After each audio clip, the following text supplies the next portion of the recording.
Hemen Öğrenelim kanalından herkese merhaba. Open English'i arkadaşlar uygulamadan açtım. Sizi böyle bir arayüz karşılıyor.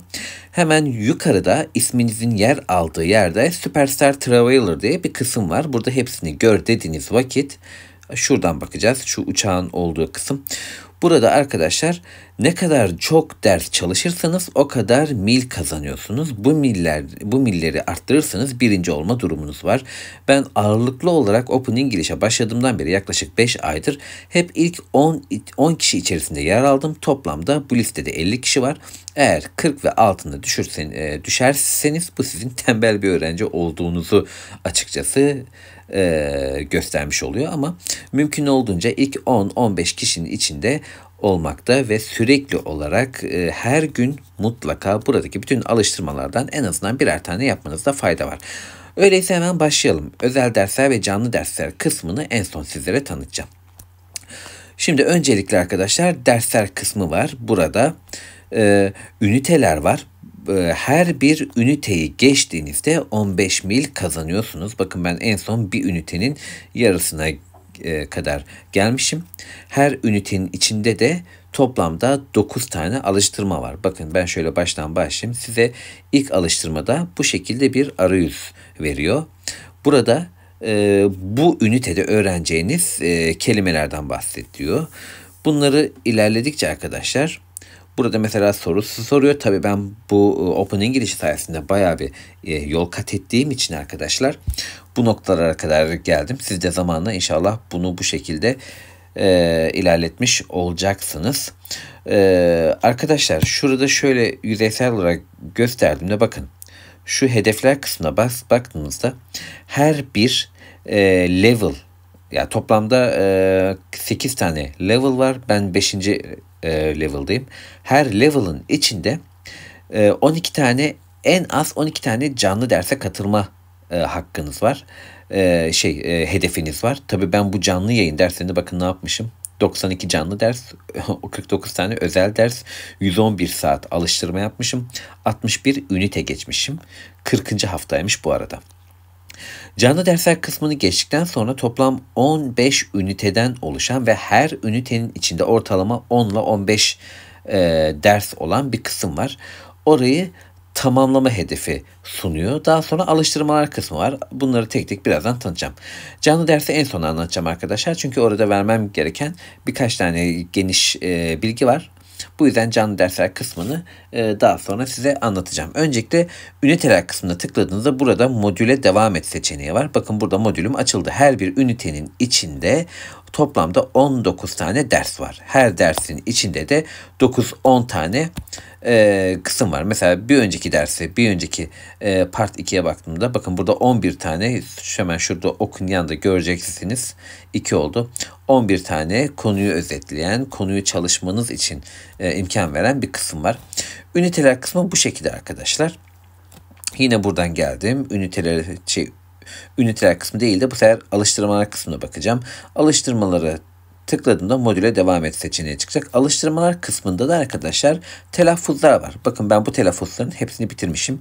Her bir telaffuzu bitirdiğinde size 5 mil veriyor. Haberler kısmı var 8 mil. Yaygın ifadeler 2 mil. İnteraktif videolar var 8 mil. Bunları birazdan hemen yüzeysel olarak anlatacağım. Burada da çeşitli alıştırmalar var. Siz bu alıştırma konularını buradan seçme şansınız var. Şuradan düzenleye bastığınızda 3 tane seçme hakkınız var. Buradan istediğiniz kısmı seçmeniz mümkün. Şimdi alıştırmalar kısmında tıklamıştım en son. Alıştırmalardan başlayalım. Örneğin telaffuz. Buraya tıkladınız arkadaşlar. Ben bunu çalışmıştım ama yine de sizin için burada bir kere daha yüzeysel olarak bakacağım. Bakın mesela burada daha önce çalıştığım için okuma oranım %89'muş. Bakın burada size cümleyi veriyor. Cümleyi verdikten sonra sizin seslendirmenizi istiyor. Mesela ben bir tanesini sizin için kısa bir tane seslendirmeye çalışayım. Burada da mesela seslendirme seviyem %89'muş. Bakayım nasıl seslendirmişim. Şu an internetim kötü açılmadı ama hemen şuradan yapayım. Tekrardan seslendireyim. Bakalım bu sefer nasıl bir oran yakalayacağım. This company has high standards for its employees. Bakalım doğruluk oranı nasıl? %85. Şu anda size anlattığım için biraz da böyle çekindim. O yüzden %4 daha düştü. Arkadaşlar seslendirme kısmı bu şekilde. Yani telaffuz yeteneğiniz ne kadar iyi buradan takip etmeniz mümkün. En sona geldiğinizde de arkadaşlar 15. kısma geldiğinizde de genel olarak bu telaffuz edilecek cümlelerdeki genel başarı ortalamam %87. Bu arada bu %87 gerçekten iyi çalışıyor. Onu da size söylemiş olayım. Haberler kısmı var. Haberler kısmına baktığınızda arkadaşlar bakın burada 3 adet haber var. Ve bu haberler her gün 2'şer tane olarak yayınlanıyor. Mesela 14 Mart'ta çalıştığım haber bu şekilde. Tıklıyorsunuz arkadaşlar. Burada haberi okuyorsunuz. Hemen haberle ilgili size 4 tane soru soruyor.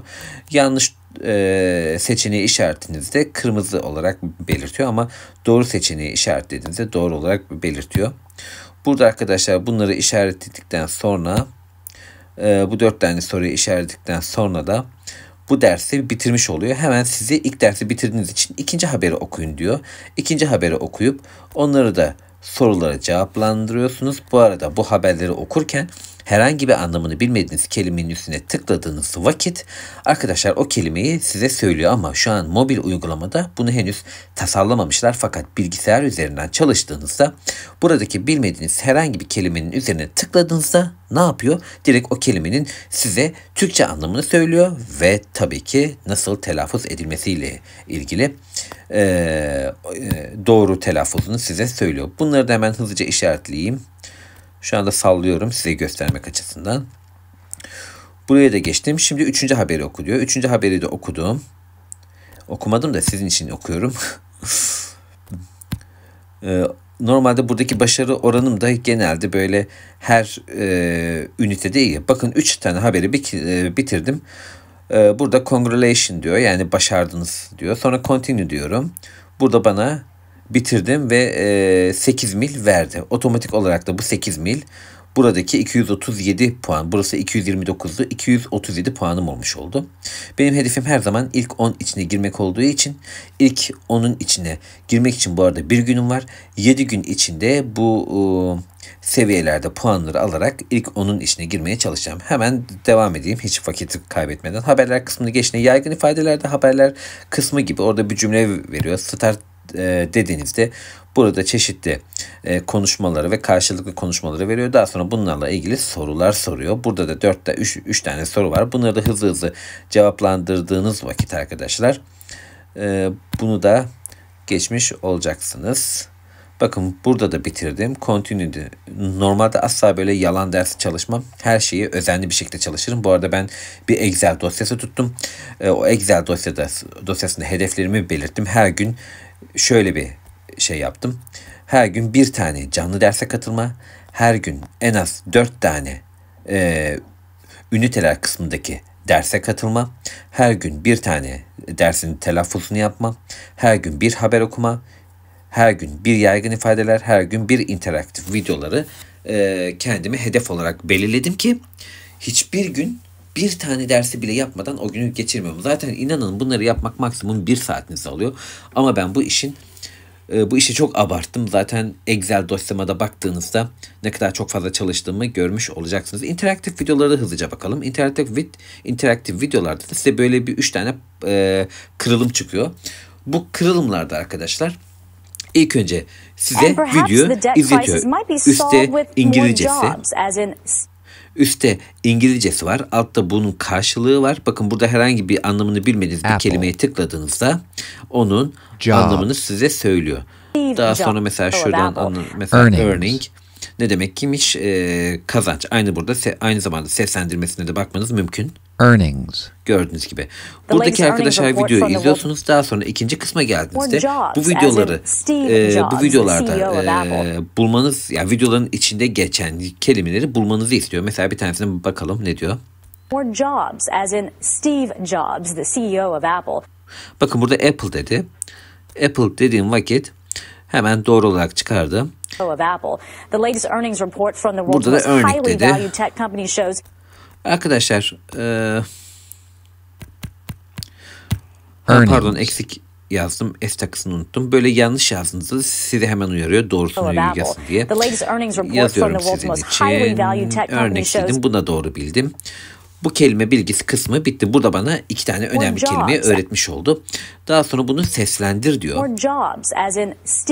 Yine 2 tane kısım çıktı. Bakın burada ilk önce cümleyi okudu. Siz şu kaplumbağaya basarak telaffuzları daha iyi anlamak için yavaşlatmanız mümkün. Burada da arkadaşlar seslendirebilirim hızlıca. Bakalım. The latest earning report from the world's most highly valued tech company shows. Burada doğruluk oranı da hemen belirleyecek. Ne kadar güzel okudum ya da ne kadar kötü okudum. Buradaki oranı da size verecek. İnternetimde biraz sıkıntılı olduğu için bakın %100 başarıymış. Gördüğünüz gibi arkadaşlar continue deyip bu şekilde ilerlemeniz mümkün. Arkadaşlar interaktif videolar kısmı da bu şekilde. Size son olarak burada canlı yayınları bahsedeceğim. Bakın burada canlı yayın, canlı dersler var. Şu üstteki özel dersler birebir dünyanın her yerinden 4500 tane İngilizce öğretmeniyle yapacağınız derslerle ilgili size birebir ders veren yaklaşık 20 dakikalık dersler veriyor. Burada kaydol dediğinizde arkadaşlar buradaki tek tek seçenekleri işaretleyin. Bakın ben hepsini bitirdim. Şu en altta hiçbir zaman tik işareti kaybolmayan özel bir seçeneğiniz var. Open Topic diye.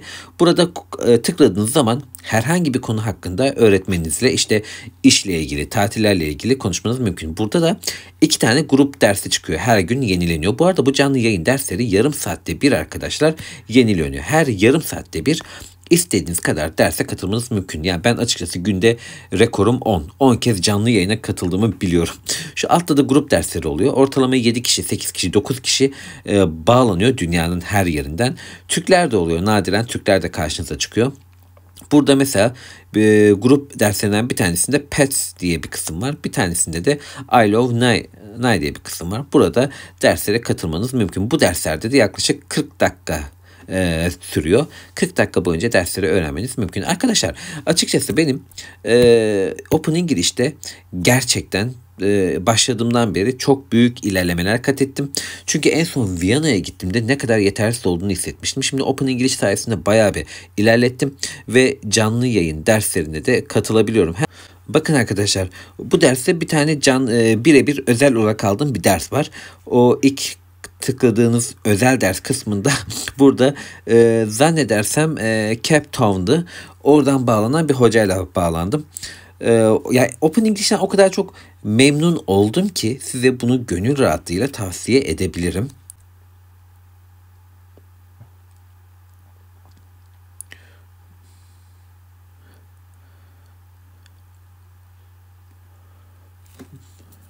Derslerdeki hocaların ilgisi, alakasından bahsetmiş oldum. Bu şekilde arkadaşlar Open English'in mobil uygulaması da bu şekilde. Bu arada her hafta bu kısım yenileniyor. Her hafta mutlaka bu listenin ilk 10-15 kişi içinde yer almaya çalışıyorum. Şu an bir günüm var ve ben bu akşam sahura kadar yine çalışacağım. Muhtemelen 12-13'lere çok rahat ulaşacağım. Zaten 13'e ulaşan bir haber okuyarak 616'ya bile ulaşabilir. Bu şekilde arkadaşlar. Umarım videomu beğenmişsinizdir. Videoyu beğendiyseniz lütfen kanalıma abone olup videoyu beğenip yorum yapmayı unutmayın. Kendinize çok iyi bakın.